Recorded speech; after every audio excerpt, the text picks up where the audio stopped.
Hello, I'm going to give a quick overview of how we can use WeightShift AI to animate and make our little boxy creature hop along, shuffle along. Okay, so to do that, I'm going to start off with an empty scene, really, just a floor plane. I'm going to import a physical character of this boxy that I made earlier. It only takes a few minutes to make this, so there's nothing complex in here. And if we just simulate that, it just falls down. It's got two body parts, two parts of body and a head, a joint between them, an articulation between them, some limits as well. Okay, so we want to use WeightShift AI to figure out the motion that's going to be needed to track a sort of animation target. So first of all, let's make ourselves an animation target. So I'll just put a keyframe at the beginning, and I'm going to give it another keyframe over here. So this is our target motion. The blue is going to be our target motion. It's going to have to somehow figure out how to hop along and follow that. Okay, we need to tell the system what it can control in the character. So we go and find the character's articulation in its head, and we give it some strength. 50 should be enough. And we tell the system that AI is able to control it. That's all we need to do here for the head. We also need to tell the system what we care about, and what we care is that the top and bottom follow the position and orientation of the target motion. So we're going to create ourselves some object evaluators. We care more about the position than the orientation, so we're just going to reduce the weights on the orientation. And then finally, we just simply need to enable the planning system, the AI system overall. So now when I hit simulate, then the system doesn't just do a single simulation, it's actually figuring out the controls on the character. So it's actually updating them. It takes about, see, it's going to take about 12 seconds. You can see at the top how long it's going to take.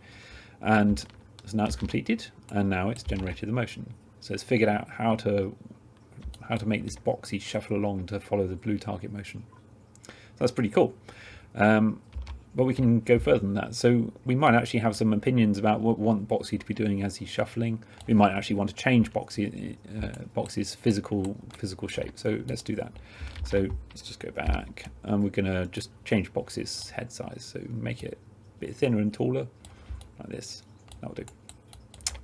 And then, so ignore the green for the moment, means we haven't resimulated. So we want to, let's say we want to have Boxy looking in certain directions as it's going along. So at this point, we want Boxy to be looking forwards. So I'm just going to set a keyframe there.